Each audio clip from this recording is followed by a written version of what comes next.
미국 시카고에서 한 2시간 시외버스 타고 내려가면 얼바나 샴페인이라는 곳에 일리노이 주립대학이 있습니다.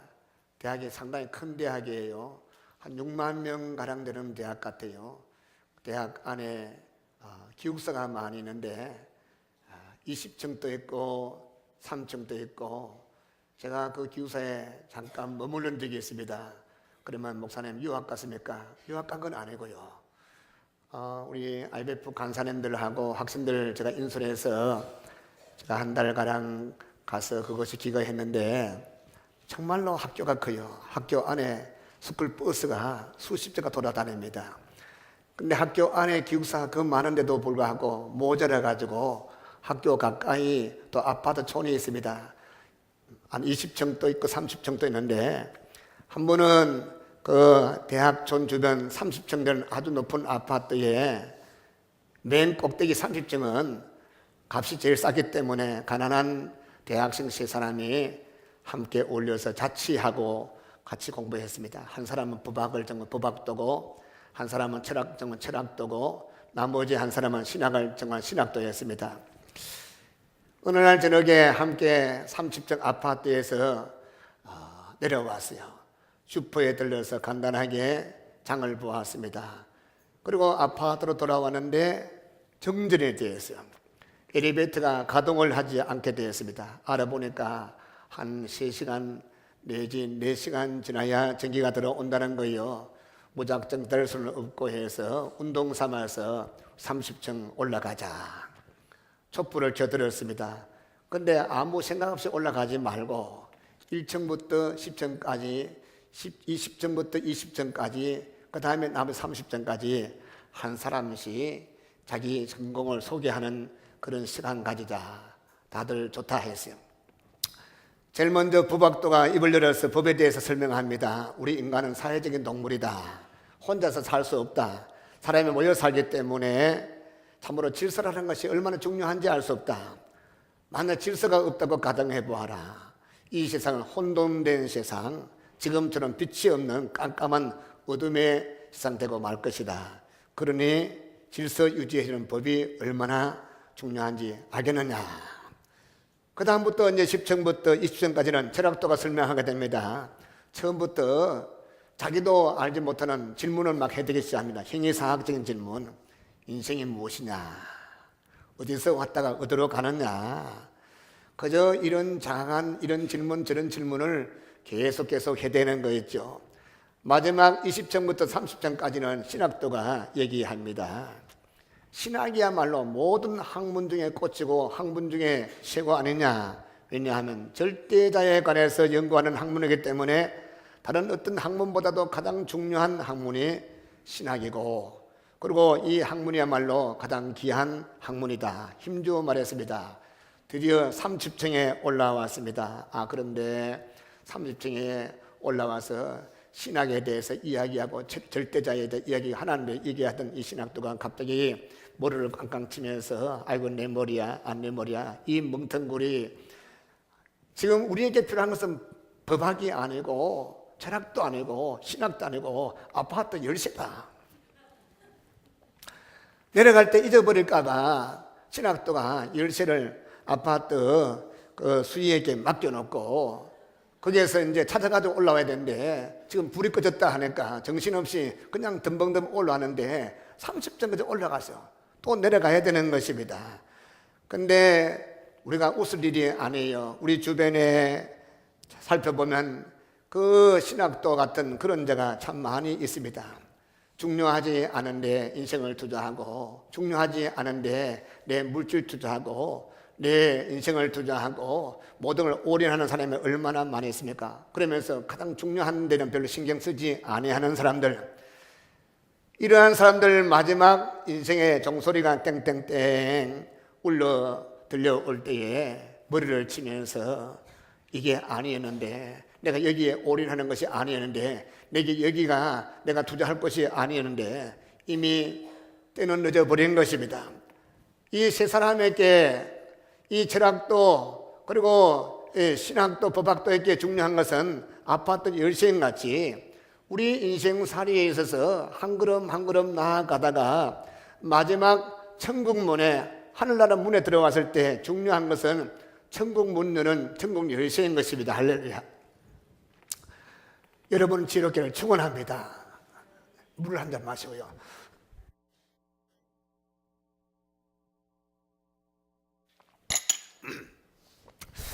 한 분은 예수님께서 이제 예수님 공생의 마지막 때가 되어서 많은 무리들을 물리치고 12제자만 데리고 갈릴리 바다 저 위에 있는 가이사랴 빌립보 지방에 갔어요. 많은 사람이 날 누구라 하더냐 물어보니까 엘리야라 합니다. 죽었던 세례 요한이라 합니다. 신자 가운데 한 사람이라 합니다. 그럼 너는 나를 누구라 하나 물어보니까 베드로가 뭐라 했습니까? 주는 살아계신 하나님의 아들이요 나의 주 나의 하나님이십니다. 신앙 고백할 때 예수님께서 뭐라 했습니까? 베드로야 참 복이 있다.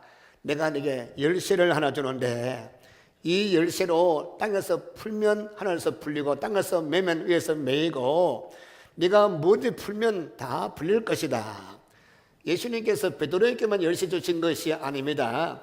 오늘 신앙 고백하는 여러분에게도 주신 줄 믿으시기 바랍니다. 여러분 예수님을 나의 구주 믿으시면 아멘.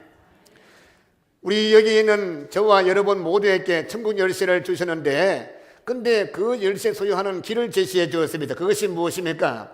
많이 배워야 됩니까? 돈을 많이 가져야 됩니까? 높은 관직에 올라가야 됩니까? 아닙니다. 우리가 잘 아는 요한복음 3장 16절 말씀, 애울 수 있는 분은 애울 수 있지요. 같이 한번 애워볼까요? 시작. 하나님이 세상을 이처럼 사랑하사 독생자를 주셨으니 이는 저를 믿는 자마다 멸망치 않고 영생을 얻게 하려 하심이라. 하늘나라 문을 여는 열쇠는 하나님의 아들을 믿는 믿음입니다. 할렐루야. 믿으시면 아멘. 믿는 여러분에게 우리에게도 열쇠를 주신 것입니다. 그만큼 믿음이란 것은 우리 인생에 있어서 너무너무 중요한 것이고 없어서 안 될 것이 믿음의 열쇠인 것입니다. 그래서 오늘 본문 말씀을 통해서 히브리서 21장 6절 말씀 통해서 천국 열쇠가 되는 믿음의 중요성을 한번 깨닫는 시간 되기를 축원합니다. 그래서 오늘 본문 짧은 성경이지만 세 가지 중요한 것을 가르쳐주고 있어요. 첫 번째 보니까 믿음이 없이는 기쁘시게 못하나니. 어떤 사람이 길을 가다가 노끈을 하나 줬어. 안 그래도 집에 노끈이 필요했는데 잘 됐다 싶어서 노끈을 접어가지고 똘똘 말아 주머니에 집어넣었어. 그런데 그걸 줍는 것을 저 멀리서 어떤 사람이 지켜보게 되었습니다. 그런데 지켜본 사람은 주머니에 돈이 많거든 지갑을 잃어버리는 사람이었어. 그래서 아이고 저놈의 자식이 내 지갑을 훔쳤는가 보다.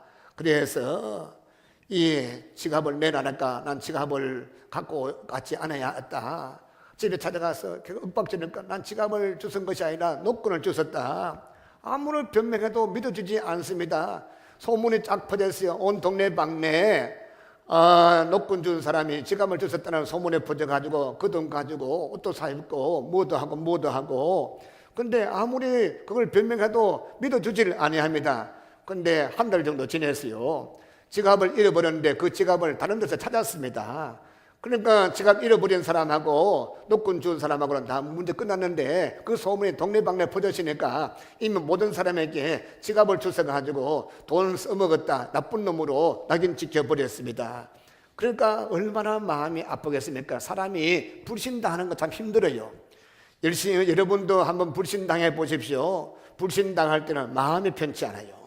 불신당하면 가슴이 아파요. 불신당하면 기쁨이 없어요. 여러분이 다른 사람에게 불신당할 때 얼마나 불편합니까? 얼마나 마음이 아픕니까? 얼마나 괴로웠습니까? 기쁨이 없었습니다. 하물며 천지를 창조하신 창조주 하나님이 피조물인 참 미물보다 못한 인간들에게 인정받지 못하고 불신당할 때 그때 주님 기뻐하지 않는다는 사실.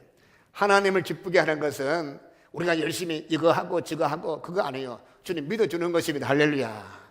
주님 믿어주기를 축원합니다. 하나님은 행하시고 하나님 이루시고 성취하시는데 우리가 할 것은 믿어주는 것밖에 없는 것입니다. 그러므로 하나님을 기쁘게 하기 위해서는 무엇보다도 우리 아들과 같이 전적으로 하나님을 신뢰하는 믿음인 것입니다. 이런 믿음의 길을 축원합니다. 옛날 어떤 말에 젊은 농부가 살았어요. 결혼을 하지 못했어요. 노총각이 했어요. 근데 아버지 없이 어머니를 모시고 살았는데 얼마나 어머님을 잘 모셨든지 온 동네 방네 그 고을에 효성이 지극한 사람으로 소문났습니다. 근데 그 이웃 마을에 부잣집 아들도 살았는데 이 부잣집 아들도 그래도 아버지께 잘하고 어머니께 잘하고 최선을 다해서 부모님께 최선 다해 했는데도 불구하고 효성이 지극하다는 말은 듣지 못하고 그저 착한 아들이라는 소문은 듣게 되었습니다. 그래서 이 부잣집 아들이 생각하기를 도대체 가난한 농부가 어머니를 어떻게 모셨길래 효자라는 소문에 자자할까? 내가 가서 한 수 배워야 되겠다. 그래서 생각하고 그 부잣집 아들이 그 농부의 효도를 배우기 위해서 가난한 농부집을 찾아갔어요. 쌀이문 밖에서 그 모자의 동정을 지켜보았습니다. 가난한 농부가 일터에서 지게를 짊어지고 돌아왔습니다. 그 지게를 내려놓고 마루에 걸터 앉았어요. 그 모습을 보고서 농부의 어머니가 대야에 물을 떠가지고 와서 아들 발을 뽀독뽀독 씻어줍니다. 그 모습을 보고 있는 부잣집 아들이 놀랐습니다. 뿐만 아니라 그 어머니가 수건을 갖고 나와서 그 아들의 발을 닦아줍니다. 정성을 다 닦아줍니다. 그리고 또 닦아준 다음에 그 어머님이 그 아들 농부 뒤에 가서 어깨를 막 주물러줍니다. 아들아, 오늘 얼마나 수고했느냐, 힘들었지, 어깨는 아프지 않느냐, 어느 쪽에 오른쪽 왼쪽 주물러주고 두드러주고. 그 모습을 보던 부잣집 아들이 속이 불 끓었어요. 이놈의 자식, 효성은 무슨 효성, 불효자식, 어머님한테 발 씻어달라 하고 닦아달라 하고 주물러달라 하고 이놈의 자식 가서 감을 막 질렀어요. 네가 무슨 효성이 지극한 놈이냐, 불효자식 아니냐, 이 막대 먹은 놈아, 이렇게 하니까 이 효성이 지극한 농부가 말하기를 저는 어떻게 해야 효도하고 어떻게 해야 불효한지 몰라요. 그러나 나는 효성이 지극한 아들 되기 위해서 살아본 적도 없어요. 그저 내가 살아온 것은 우리 어머님이 원하는 것이 무엇이든지 그것을 해드리고 싶었을 뿐이에요. 어머님이 뭘 해드리든지 맛있게 해오면 맛있다고 하고, 어머님이 내 발 씻고 싶으면 발 씻으라고 발 내드리고, 또 어머님이 기뻐하시면 제 어깨도 내드리고 제 몸을 그저 어머니께 맡겨드릴 뿐입니다. 그 소리 듣고 나서 이 부잣집 아들이 고개를 끄덕끄덕 하면서 깨닫게 되었습니다. 우리 신앙도 마찬가지, 내 방식대로 내 뜻대로 내 마음대로 열심히 안만 내봐야 주님 기뻐하지 않습니다. 성도 여러분, 하나님이 기뻐하는 것을 하기를 축원합니다. 미국의 샌프란시스코의 유명한 신학대학이 있어요. 그 신학대학 교수님이 베스트셀러 글을 많이 쓰고 책을 저술했는데 그 책이 한국에도 번역이 많이 되었더라고요. 그분이 신학대학 다닐 때만 하더라도 빌리그람 목사님 같이 수만 명 앞에 설교하는 이 참으로 대중 설교가 되고 싶어서 늘 빌리그람 목사님 흉내를 내기 위해서 돈도 없는데 저 큰 거울을 사가지고 성경을 두고 눈을 아주 시퍼런 칠 해가지고 막 이렇게 했어요. 그렇게 해서 나중에 목사가 돼서 수천 명 모아놓고 설교하기에 첫날 1000명 모았다가 둘째 날 100명 오고 그 다음날 50명밖에 안 오더래요. 그 다음에 실패해서 큰 교회 부목사로 부임해 갔는데 부목사님이 10명이래요. 1교구, 2교구, 3교구 이렇게 교구 맡았는데 다른 목사님이 맡은 교구는 부흥이 됐는데, 근데 이 목사님이 교구는 그저 한 200명 된다면 100명 줄어들고 완전히 말 안 먹어버렸어. 이분이 박사님인데 박사가 박사를 내버렸어요. 이것도 아니고 저것도 아니고 플로리다 가서 이제 전도 폭발 훈련 받아가지고 전도하니까 전도는커녕 맨날 뺨때기 맞고 이것도 아니구나. 그러다가 어느 신학대학에서 교수님이 몸이 아파가지고 2달 동안에 입원했다 해가 대신 두 달 가르쳐달라는데 이분이 가르친데 학생들이 얼마나 잘 배우고 기립박수까지 하더래요. 그 이분이 글을 썼는 것이 베스트가 셀러가 돼서 이 목사님이 하신 말씀 들어보니까 똑같이 목사 한 수 받아도 어떤 목사님은 목회 잘하는 분이 있고, 어떤 분은 대중설교 잘하는 분이 있고, 어떤 분은 신방에서 목회 잘하고, 어떤 분은 전도에서 목회 잘하고, 어떤 분은 프로그램에서 목회하고 다 다른데, 하나님께서 각자에게 주신 은사가 다르고 뜻이 다 다르다는 것입니다. 한 분은 예수님께서 심판대 보좌 앞에 수만 명이 한 명 한 명 인터뷰할 때 어떤 사람들은 오른쪽으로, 어떤 분은 왼쪽으로, 어떤 분은 오른쪽 양의 무리에, 어떤 분은 왼쪽 염소 무리에 다 분리할 때, 그런데 저 뒤에서 성경 쫙 끼고 양복 입고 머리에 기름 바르고 올백한 그런 번들번들한 목사님 같은 분이 할렐루야 하면서, 예수님 그동안 편했습니까? 너 누구? 예수님 저는 누구누구 목사인데요, 제가 지금 미국에 부흥에 맞추고 돌아와서 지금 천국 왔습니다. 나는 너 모르는데. 왜 모릅니까? 예수님, 내가 예수님 이름으로 병도 고치고 귀신도 물리치고 하는데요, 나는 모르는데. 얘 봐라, 이는 묶어서 어두운 데 집어넣어라. 그러면서 그 뒤에 보니까 마태복음 7장 말씀 보니까 내 아버지 뜻대로 행하지 아니한들 했어요. 아무리 목사님이고 장로님이고 권사님이고 성가되고 주일학교고 곳곳에 열심히 봉사해도 하나님의 뜻대로 하기를 축원합니다. 할렐루야. 믿으시면 아멘. 우리 신앙이, 그래서 성경 말씀 보니까 믿음으로 하지 않으면 다 죄라고 했어요. 믿음이 없으면 아무리 행동이 선하다 할지라도 그것 갖고 하나님 기쁘게 할 수 없다 했습니다. 내가 아무리 힘쓰고 애쓰고 노력해서 높은 지위 얻는다 할지라도, 많이 배웠다 할지라도 그것 갖고 주님 기쁘게 할 수 없다, 그런 말씀이에요. 어린아이 같은 순진한 믿음, 하나님을 전적으로 신뢰하는 믿음, 우리 하나님께서 가라면 가고 오라면 오고 하나님 말씀에 끄뻑 죽는 그런 믿음, 그 믿음을 보실 때 주님 기뻐하심을 믿으시기 바랍니다.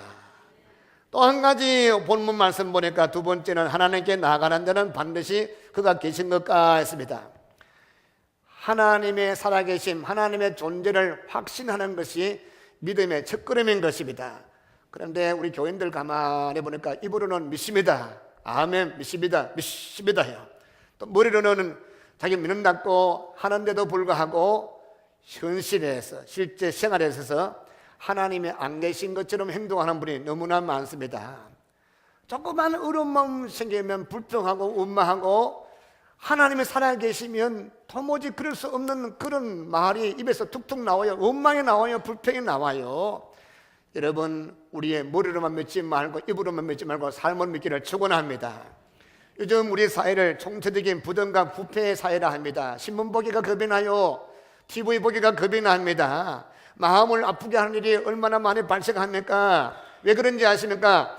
하나님을 두려워할 줄 모르는 사람들이 했기 때문에 그런 것입니다. 근데 그 사람들 분석해 보니까 교회에 중직자가 있어요. 우리 국회의원 40%가 기독교인입니다. 재벌들의 거의 한 40% 기독교인입니다. 그런데 그 재벌들 가운데, 국회의원 가운데 높은 관직에 있는 분들이, 그분들이 기독교인이고 일반 교인도 아니에요. 교회 중직자일 수 있습니다. 왜 그런 짓을 합니까? 그 이유는 불꽃같이 하나님께서 살피시는 것을 깨닫지 못하기 때문에, 하나님의 사심을 머리로만 믿지 입으로만 믿지 삶 가운데 체험하지 못하게 하기 때문에 그런 것이 있는 것입니다. 성도 여러분, 체험하기를 축원합니다. 저는 목사 아들이었고 목사까지 되었음에도 불구하고 참으로 내 마음이 참 둔할 때가 너무나 많았습니다. 그런데 성경 말씀, 에베소서 말씀 보니까 하나님 말씀으로 깨끗하게 하고 주의 성령으로 정결케 하고 주의 보혈로 깨끗하게 우리의 마음판을 정결하게 깨끗하게 한다 했습니다. 이것은 배워서 되는 것이 아닙니다. 저 앞에 무릎 꿇고 믿음으로 말씀을 가까이 하고 말씀 듣기를 좋아하고, 그런 가운데 나도 모르게 내 심령이 맑아집니다. 할렐루야. 대구 가면 803 꼭대기에 레이다 기지가 있어요. 중위에 한 사람하고 병사 두 사람 3명이 번갈아 가면서 3교대 4교대로 계속 레이다망을 지켜보고 있습니다. 먼지가 쌓이기 때문에 닦고 맑게 닦으면 재미지게 쭉 떠오르면 북한 관계에서 북한 미국이가 떠올랐구나. 그럼 연락해가지고 이 동점 K2에 또 2대 뜨고 6개 점이 있으면 6대 뜨고 이렇게 계속 지켜보는데, 그것이 먼지가 않고 더러우면 보이지 않습니다. 우리 마음판도 마찬가지. 여러분 마음판과 내 마음판은 영적 레이더 기지인 줄 아시기 바랍니다. 말씀으로 정결케 하고 성령으로 정결케 하고 주의 피로 정결케 하고 날마다 주님 안에서 날마다 정결케 하는 자만이 볼 수 있는 것을 볼 줄로 믿습니다. 보기를 축원합니다. 그러면서 오늘 본문 말씀 하나님께 나아가는 자는 반드시 그 계신 것이라 했는데 이런 하나님의 존재를 확신하는 것, 이것이 얼마나 중요한지 알 수 없어요. 옛날 중국 후한나라에 양진이라는 사람이 있어요. 이 사람이 형주라는 고을에 지사로 부임하게 되었습니다. 취임하자마자 첫날 저녁에 밤중에 누가 찾아왔어요. 누가 왔는가 물어보니까 이름이 왕밀이라. 뭔가 들고 왔어요. 보다기 들고 왔는데 들어오자마자 보다기를 쫙 펴니까 누런 금덩거리가 있었습니다. 그러면서 귀에 대고 지사님 아무도 보지 않으니까 이거 받으세요. 좀 부탁합니다.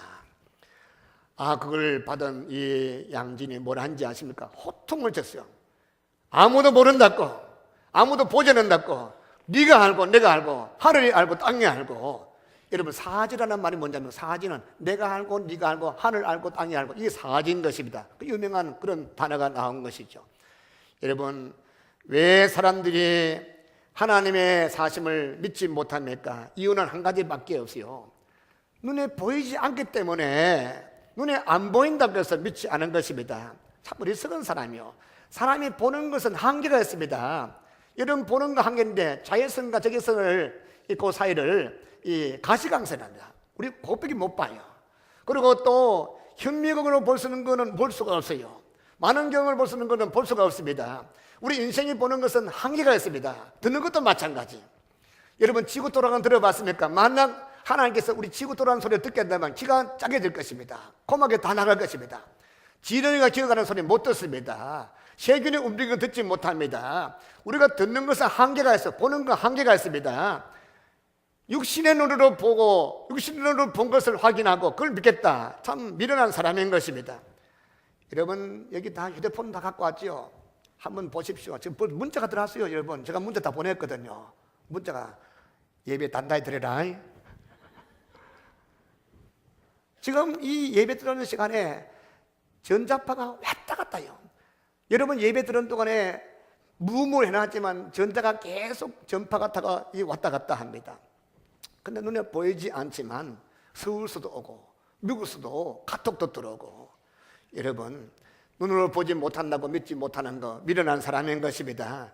여러분, 보지 못하고 믿는 자가 복되다. 보지 못하고 믿기를 축원합니다. 제가 우선 얘기 하나 하겠습니다. 어떤 동네 쌍둥이 형제, 일란섬 형제가 살았어요. 누가 봐도 누가 형인지 동생인지 알 수가 없습니다. 그런데 그 형보다 동생이 장가를 먼저 갔어요. 장가 간 지 한 2달 되시니까 지금 꿀이 뚝뚝 떨어집니다. 지금 걔가 농사가 잘 됐어요. 그런데 남편이 직장 가고 아내가 얼마나 고대되집니까? 왜 빨리 아오노? 눈썹도 그리고 화장도 하고 비비크림도 바르고, 그래서 옷도 예쁜 거 이거 입었다가 저거 입었다가 예쁜 거 매력적인 거 입고 앉아있는데 시간에 가도 계속 오지 않습니다. 그런데 대문만 바라보는데 문이 쫙 열리면서 남편이 들어오는 거 있죠. 너무 반가워서 막 뛰어나갔습니다. 얼마나 반갑던지 남편 가슴에 안겨서 여보, 내가 당신 얼마나 기다리는지 알아요. 그랬더니 그 남편님이 하는 말이 제수씨 접니다. 아주 머리를 자기 남편을 안고 착각했던 것입니다. 얼마나 부끄러웠겠습니까? 얼굴이 새빨갛게 돼가지고 아무 소리 못하고 숨어버렸습니다. 가슴을 콩닥콩닥 하는 거 진정시키고 잠시 후에 고개 들고 봤더니 드디어 남편이 이제야 오는 것입니다. 너무 야속하기도 하고 반갑기도 하고 막 쫓아가서 남편에게 또 안겼어요. 여보, 내가 조금 전에 큰 실수를 했어요. 아주 본의를 당신으로 그만 착각하고 말아서요. 그랬더니 또 하는 이야기가, 제수씨, 아직 그 사람이 옳시다. 여자는 여자대로 부끄러워서 이쪽으로 도망치고 남자는 벌거서 저쪽으로 걸어가 버리고, 그런데 또 만나게 되었습니다. 여러분, 사람의 눈이 이렇게 부정확해요. 일란성 쌍둥이도 못 알아보는데 믿을 것이 따로 있지. 우리 눈을 믿는다는 것은 미련한 사람인 것입니다. 우리 눈으로 믿을 수 있는 것이 별로 없습니다. 그래서 마태복음 5장 8절 말씀 보면 마음이 청결한 자가 뭘 본다고? 저희가 하나님을 볼 것이요. 할렐루야. 하나님은 육신의 눈으로 보는 것이 아닙니다. 마음의 눈으로 보는 것입니다. 육신의 눈으로 볼 수 있다면 헬렌 켈러, 눈도 멀고 귀도 멀고 입도 다물었던 이 헬렌 켈러는 하나는 못 만날 건데, 헬렌 켈러는 눈도 멀고 귀도 멀고 입도 다물었지만은 삼중고였지만 그는 하버드 대학 나와서 박사학위 받았지 않습니까? 그가 가는 데마다 감동했습니다. 기록에 의하면 우리가 일본에 압제당할 때 한국도 방문했다는 그런 기록이 있더라고요. 우리가 찬송가 가사 중에서 수십 개의 참으로 은혜 드는 그런 찬송 가사, 참으로 눈먼 그런 메인 여성도가 가사하는 것을 지금 부르고 있지 않습니까? 그 가사 작사했던 그 자매가 만약 내가 눈이 열렸더라면 이렇게 주님을 깊이 알게 되었을까? 성도 여러분, 마음을 정결케 하기를 축원합니다. 말씀을 듣기 좋아하고 읽기 좋아하고 묵상하기를 좋아하고 또 기도해 성령 받고 생수 받아서 씻고 정결하게 되면 어느 날 나도 모르게 보여요. 할렐루야. 이것은 말로 아무리 설명해도 몰라요. 먹어본 사람이 알지. 맛있다 아무리 맛있다 해도 몰라요. 먹어봐야 알듯이 처음 해봐야 아는 것입니다. 꼭 병 나야 기적을 체험하고 장님이 눈 떠야 체험하게 영적인 눈이 열려야 됩니다. 할렐루야. 주님께서 뭐라 했습니까? 이 백성이 보기는 뭐도 깨닫지 못하고 두 눈은 있는데 육신의 눈은 있는데 영적인 눈을 감게 된 그런 자. 여러분, 우리 교인들 가운데 종종만 10년씩 교회 나오다가 주저앉아버리고 낙심한다 만나보면 목사님이 교회 내가 10년 전에도 안 믿어져요. 대충 믿지 말고 한번 열심히 목숨 걸고 믿어보십시오. 말씀 들을 때 마음에 사모함만 들어보십시오. 귀에 말씀이 콩나물에 물 주면 그대로 떨어지도 자라듯이 믿음이 자라는 것입니다. 할렐루야. 이런 체험하기를 축원합니다. 또 한 가지, 세 번째, 오늘 본문 말씀 보니까 또한 그가 자기를 찾는 자들에게 상 주시는 이심을 믿어야 할지니라. 하나님의 살아계심을 믿는 믿음, 이거 중요하지만 이것 가지고 부족해요. 좀 더 성숙한 신앙은 들어가야 되는 것입니다. 저 서울에서 비행기 타고 김해공항까지 가가지고 아니면 해운대까지 가고 또 저 제주도 가가지고 바닷가에 가가지고 그 머리까지 가가지고 바닷가에서 그저 손 대가지고 퐁당퐁당거리고 조개 껍데기는 줄로 뭐 하러 갑니까? 가면 깊은 바다에 잠수도 하고 수영도 하고 큰 고기, 물고기도 보고 적은 거 보고 형형소개도 보고 산호초도 보고 신앙도 마찬가지. 20년 30년 교회 나와도 맨날 조개 껍데기만 줍고 또 깊은 바다를 뭔지 알지 못하는 그런 사람 너무나 많아요. 그러니까 답답하고 본인도 시험 들고 재미없다 하죠. 예수 믿는 건 재미있습니다. 할렐루야. 바로 믿어보세요. 신앙을 좀 깊은 바다로 들어가 보십시오. 은혜 속에 들어가 보십시오. 거기는 말로 할 수 없는, 세상에 금붙이 은붙이 죽어도 살 수 없는 귀한 것이 너무나 많습니다. 그 은혜 받으면 기쁨이 충만합니다. 이런 은혜를 축원합니다. 우리 믿음에는 세 가지 종류가 있더라고요. 어제의 믿음이 있고 현재의 믿음이 있고 오늘 믿음이 있고 다음에 내일 미래 믿음이 있습니다. 사실 어제의 믿음과 현재 믿음과 미래 믿음 가운데 제일 낮은 단계 믿음은 현재 믿음이에요. 여러분, 아이들이 그래요. 어린 아이들은 과거엔 몰라요. 여러분 집에 3살짜리, 2살짜리가 엄마, 내가 엄마 뱃속에서 어떻게 살았지? 내가 태어날 때 내가 자연분만해서 아니면 칼질해서 이런 거 묻는 나이 없어요. 근데 지금 배고프면 징징대고 지금 아프면 울고 지금 배부르면 좋아하고 지금 엄마 젖을 가만도 안 주려고 밀어내고 한 통 먹고 두 통 먹고 꺽 하고 누워가지고 잠자쁘고 그래도 지금만 끝나고 뭐 내일 걱정 미래 걱정합니다. 앞으로 내가 취직 걱정, 앞으로 누구하고 장가 갈까 시집 갈까 그런 걱정 한 적이 없습니다. 그저 맨날 배고프면 울고 배부르면 좋아하고 이것이 현재 삶에 만족하는 것이 어린 아이인 것입니다. 우리 믿음이 자라기를 축원합니다.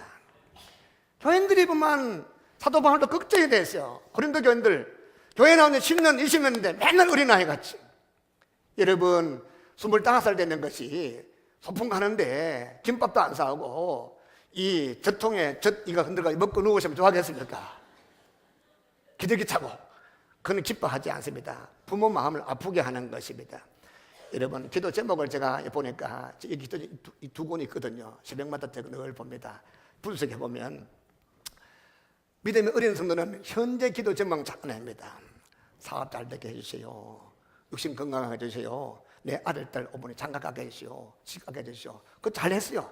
근데 거기에다가 더 귀한 기도 제목 있는 분은 대부분입니다. 근데 그런 제목만 있는 분이 있습니다. 우리 신앙은 현실 문제만 집착하는 거예요. 그러나 이와 같은 사람 문제 해결되면 믿음이 좋아지느냐? 끝입니다. 문제 해결되고 나면 교회도 졸업인 것입니다. 이 믿음에서 한 단계 더 나아가는 신앙이 어제의 믿음인 것입니다. 아이들이 조금 철이 들고 나면 옛날 얘기를 좋아해요. 아이들 보죠. 엄마 안 좋아합니다. 아빠입니다. 할매 빠냐. 할매. 옛날 얘기 해봐. 옛날에 할아버지 할머니 살았는데, 근데 할아버지 할머니 옆집에 호랭이가 살았는데 호랭이가 담배를 피우단다. 에이, 할아버지가 담배 피워. 그때 있었어. 근데 이 호랭이가 제일 좋아한 게 뭐냐면 상조꽃감을 제일 좋아한단다. 그런 저런 옛날 이야기 좋아합니다. 우리 신앙도 마찬가지. 이제 신앙이 조금 자라면 지난날 예수 믿기 전에 지저분했던 신앙 행동했던 행동, 아유 그때 내가 왜 그렇게 살았을까? 자라게 되면 부모에 대해서 내가 마음을 아프게 한 거, 그때 왜 그런 말을 했을까? 참으로 내가 참 잘못했지. 내가 알아보기 알겠더라. 키워보기 알겠더라. 마찬가지 우리 신앙의 성도들도 신앙에 자라게 되면 지난날 허물 많고 죄인 된 나를 불러주신 하나님 은혜를 감사합니다. 내가 하면 하나님 같으면 나 같은 거 지옥 보낼 텐데 그런 주님께서 날 버리지 않고 뽑아주시고 택하시고 주의 편 삼은 감사합니다. 이런 신앙, 이 신앙이 좀 더 성숙한 신앙 되기를 축원합니다. 여기서 중단하면 안 됩니다. 내일의 신앙 나가야 됩니다. 지금은 힘들고 어렵지만은 부활의 아침을 소망합니다. 지금은 십자가가 짊어지고 고통당하지만은 주님 앞에 설 때 잘했다 칭찬받고 상급받을 것을 바라봅니다. 이러한 성도가 누굽니까? 히브리서 11장 아벨과 에녹, 노아, 아브람, 이삭, 이분들은 세상에서 왕따 당했습니다. 괴로움 당했습니다. 또 이 땅의 모든 것 다 포기했습니다. 그러나 낙심하지 않습니다. 불평하지 않습니다. 오히려 그들은 올 다 보냈습니까? 뒤에 성경 마지막 보니까 다 하나님께서 주실 상급 바라봅니다. 내 땀 흘린 거, 내 수고한 거, 내 힘든 거, 내 고난당한 거, 주님 때문에 왕따당한 거 주님이 다 알아주시고 위로할 날 있을 줄 믿습니다. 이 신앙으로 날마다 걸어가던 걸음을 멈추지 않고 나가는 것입니다. 교회 봉사하던 거 포기도 하고 누가 욕하든지 마든지 바라보지 않고 듣지 않고 주님께서 알아주시겠지, 저 앞에 가면 주님이 다 판단하시겠지 믿음으로 충성 다합니다. 할렐루야. 말씀 몇 개 전에 얘기하고 마치겠어요. 미국의 유명한 선교사님이 아프리카에 선교사로 나갔어요. 근데 1년 선교했어요. 2년, 5년, 10년 선교인데 전도를 한 명도 못했어요. 낙심이 돼요. 근데 아내가 풍토병으로 죽어버렸어요. 또 아들 하나밖에 없는데 그 아들도 병들어 죽게 됐어. 전도는 안 되고 아들은 죽고 남편도 죽고 낙심이 돼가지고 자포자기하고 모든 거 정리하고 이제 거꾸로 돌아가자. 그래서 거꾸로 돌아가기 위해서 배 티켓팅 했습니다. 배표 끊어가지고 배를 타려 하는데 그런데 그 배를 타는데 보니까 미국 대통령이 아프리카 순방하고 그 배 같이 타고 있는 거죠. 대통령도 수행원들도 같이 타고 있는 것입니다. 옛날에니까 비행기 없는 시대니까 배를 타고 한 달 정도 쭉 와가지고 샌프란시스코에 도착하게 됐습니다. 부두에는 많은 사람들이 인산인에 이루어서 대통령 환영하기 위해서 모여들었습니다. 드디어 문이 열리니까 군악대가 빵빠레 하면서 우렁차는 소리가 들렸습니다. 성대는 환영식이 대통령에서 열렸습니다.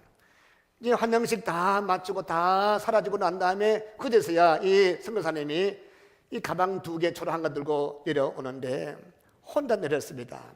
아무도 그를 환영한 사람이 없습니다. 눈물이 두둑두둑 떨어집니다. 두 주먹이 불끈 쥐어졌습니다. 더 이상 가지 못하고 땀방에 앉아가지고 기도합니다. 원망하는 기도합니다. 하나님, 나는 어떻게 해서 이렇게 초라하게 돌아가게 됐습니까? 내가 하나님을 위해서 일평생 바쳤습니다. 내 아내를 묻었습니다. 아들도 묻었습니다.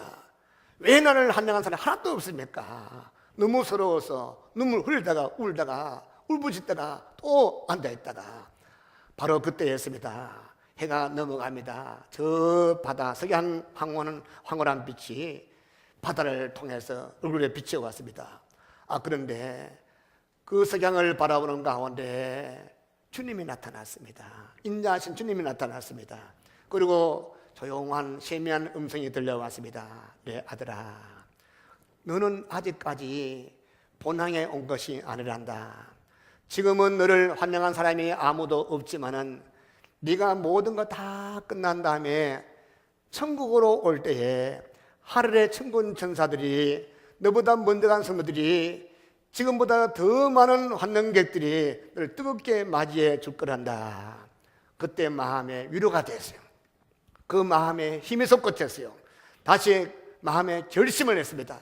다시 왔던 배를 타고 아프리카 돌아가서 남은 여생을 충성봉사자가 주 앞에 갔다는 신화가 있습니다. 성도 여러분, 오늘 우리가 이 땅 사는 동안에 주를 위해서 헌신 충성했지만 알아준 사람이 아무도 없습니다. 아무도 격려하지 않습니다. 여러분을 환영하지 않습니다. 여러분에게 뭔가 선물 준 사람은 없습니다. 그러나 끝이 아닙니다. 아직까지 천국 간 것이 아닙니다. 천국 가게 되면 그때 주님께서 약속하신 대로 우리를 위로하시고 눈물 닦아주시고 상급 주시면 믿으시기 바랍니다. 우리 하나님은 신실하신 하나님이십니다. 반드시 약속을 지키시는 하나님이십니다. 우리가 주를 위해서 흘린 눈물, 주를 위해서 흘린 땀방울 한 방울 한 방울 절대로 잊어버리지 않고 다 기억하지 믿으시기 바랍니다. 오히려 더 이상으로 갚아주실 것입니다. 내일의 상급 바라보면서 오늘 내가 주를 위해서 헌신하고 충성하고 눈물 흘리고 구원받지 못한 영혼 때문에 가슴 아래하면서 눈물 흘리고 참으로 복음 전하다가 애명 요거도 먹어도 그것 때문에 낙심하지 않고 주님께서 그날 되면 다 알아주시겠지. 그날 바라보고 미래 바라보고 내세 바라보고 저 선한 날 바라보고 상급 바라보고 주 앞에 헌신하기를 좀 축원합니다.